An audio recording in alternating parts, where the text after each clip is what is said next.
வணக்கம். இன்னைக்கு நாம காலத்துல மறைஞ்சு போன ஒரு மர்மமான கதை பத்தி பார்க்க போறோம். அதுதான் குமரி கண்டம். தென்னிந்தியாவுக்கு தெற்கால ஒரு காலத்துல செழிப்பா இருந்த, அப்புறம் கடலுக்குள்ள மூழ்கி போச்சுன்னு நம்பப்படுற ஒரு பழம்பெரும் நிலப்பரப்பு. வாங்க, இந்த தொலைஞ்சு போன உலகத்தோட ரகசியங்களை நாம சேர்ந்து தேடலாம். இந்த கேள்விதான் நம்ம இந்த முழு தேடலோட மையப்புள்ளி. குமரி கண்டம் அது தொலைஞ்சு போன ஒரு உண்மையா, இல்ல நம்ம முன்னோர்களோட ஒரு சக்தி வாய்ந்த கற்பனையா?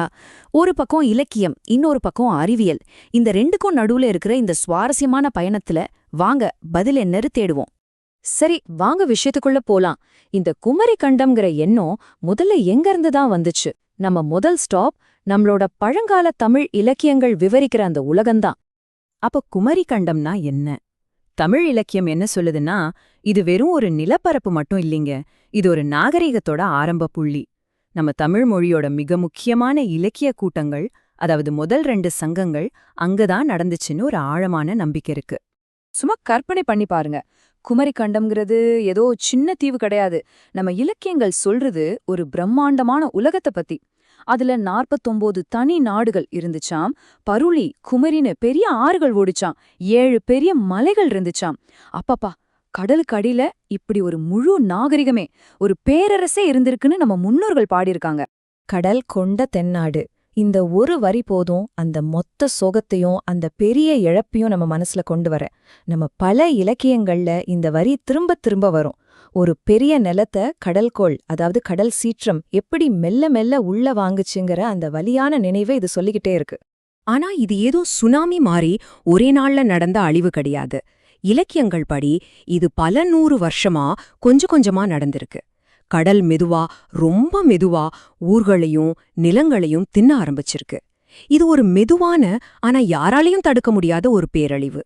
சரி, இதுவரைக்கும் இலக்கியம் என்ன சொல்லுதுன்னு பார்த்தோம். இப்போ நாம அறிவியல் பக்கம் வருவோம். புவியியல், அதாவது ஜியாலஜி, இந்த தொலைஞ்சு போன கண்டத்தை பத்தி என்ன சொல்லுது?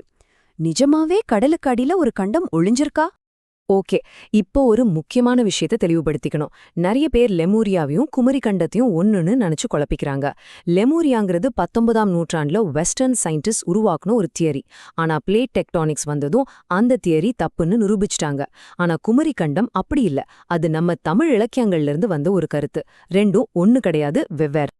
இப்போ சயின்ஸ் கண்டங்கள் எப்படி உருவாச்சுன்னு சொல்லுதுன்னு பாப்போம். பல கோடி வருஷங்களுக்கு முன்னாடி இந்தியா, ஆப்பிரிக்கா, ஆஸ்திரேலியா எல்லாமே கோண்ட்வானான்னு ஒரு பெரிய நிலமா இருந்துச்சு. அப்புறம் இந்தியன் பிளேட் அதிலிருந்து பிரிஞ்சு மெதுவா வடக்கு பக்கம் நகர ஆரம்பிச்சுது. அப்படி நகர்ந்துலந்து ஆசியன் பிளேட் மேல மோதிச்சு பாருங்க. அந்த பெரிய மோதல்ல தான் நம்ம இமயமலையே உருவாச்சு. சோ இந்த சயின்டிஃபிக் தியரியில தெற்கு ஒரு பெரிய கண்டம் மூழ்கி போனதுக்கு இடமே இல்ல. சரி, ஒருவேளை கடலுக்கடியில தேடி பார்த்தா தெரிஞ்சிருக்குமோ? கண்டிப்பா தேடினாங்க. இப்போ இருக்கிற நவீன டெக்னாலஜியை வச்சு இந்திய பெருங்கடலோட அடி ஆழம் வரைக்கும் ஆய்வு பண்ணிட்டாங்க. ஆனா அங்க ஒரு பெரிய கண்டம் மூழ்கி போனதுக்கான எந்த ஒரு தடையும் கிடைக்கல. சயின்டிஃபிக் எவிடன்ஸ் இதுல ரொம்ப தெளிவா இருக்கு. ஓகே, அப்போ ஒரு பக்கம் இலக்கியம் ஒரு கதை சொல்லுது, இன்னொரு பக்கம் அறிவியல் அதுக்கு எந்த ஆதாரமும் இல்லைன்னு சொல்லுது. அப்போ இது ரெண்டையும் எப்படி நாம சேர்த்து பாக்குறது? இதோட உண்மையான அர்த்தம் தான் என்ன? வாங்க அத பத்தி தான் இப்ப பார்க்க போறோம். இங்க பாருங்க, இந்த டேபிள்ல எல்லாத்தையும் சிம்பிளா பார்க்கலாம். நம்ம தமிழ் இலக்கியம் என்ன சொல்லுது? குமரி கண்டம் இருந்துச்சுன்னு சொல்லுது. ஆனா ஜியாலஜி, ஓஷனோகிராஃபி, ஆர்கியாலஜி, அதாவது அறிவியல் என்ன சொல்லுது? அப்படி ஒரு கண்டம் மூழ்கி போனதுக்கு எந்த ஒரு உறுதியான ஆதாரமும் இதுவரைக்கும் கிடைக்கலன்னு சொல்லுது. இப்போதான் நம்ம முக்கியமான கட்டத்துக்கு வர்றோம். சரி, குமரி கண்டம் ஒருவேளை மேப்ல இல்லாத ஒரு இடமா இருக்கலாம். ஆனா அப்புறம் ஏன் அது இன்னிக்கும் நம்ம மனசுல, நம்ம பேச்சுல இவ்ளோ ஆழமா பதிஞ்சிருக்கு? அதோட உண்மையான முக்கியத்துவம் தான் என்ன? இங்குதான் நமக்கான பதில் இருக்கு. குமரி கண்டத்தோட மதிப்பு அது நிஜமாவே இருந்துச்சா இல்லையாங்கிறத தாண்டி இருக்கு. முதல்ல அது நம்ம தமிழ் நாகரிகத்தோட பழமைக்கும் அது எவ்வளவு காலமா நீடிச்சு நிக்கிதுங்கிறதுக்கும் ஒரு பெரிய சின்னம்.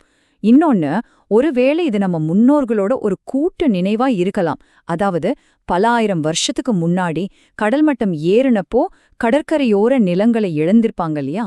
அந்த இழப்போட நினைவு தலைமுறை தலைமுறையா கதைகள் வழியா கடத்தப்பட்டு இப்படி ஒரு பெரிய கதையா உருமாறி இருக்கலாம். அது இயல்புதானே. கடைசியா இது நம்மளோட மிகப்பெரிய இலக்கிய பாரம்பரியத்தோட ஒரு ஆதாரம். அப்போ சுருக்கமா சொல்லணும்னா குமரிக்கண்டங்கிறது புவியியல் ரீதியா நிரூபிக்கப்பட்ட ஒரு இடம் இல்ல. ஆனா அது நம்ம தமிழ் இலக்கியத்திலயும் தமிழர்களோட மனசுலயும் வாழ்ற ஒரு கலாச்சார நினைவு. இங்க சொல்ற மாதிரி உண்மையை ஏற்றுக்கொள்வதுதான் அறிவின் முதல் படி. ஆதாரங்கள் என்ன சொல்லுதோ அதை ஏத்துக்கிறது தான் அறிவு. அதனால குமரிக்கண்டத்தை ஒரு சரித்திர உண்மையா பாக்குறத விட நம்மளோட பெருமைமிக்க கலாச்சார சின்னமா பாக்குறது தான் ஒரு சரியான பார்வையா இருக்கும்.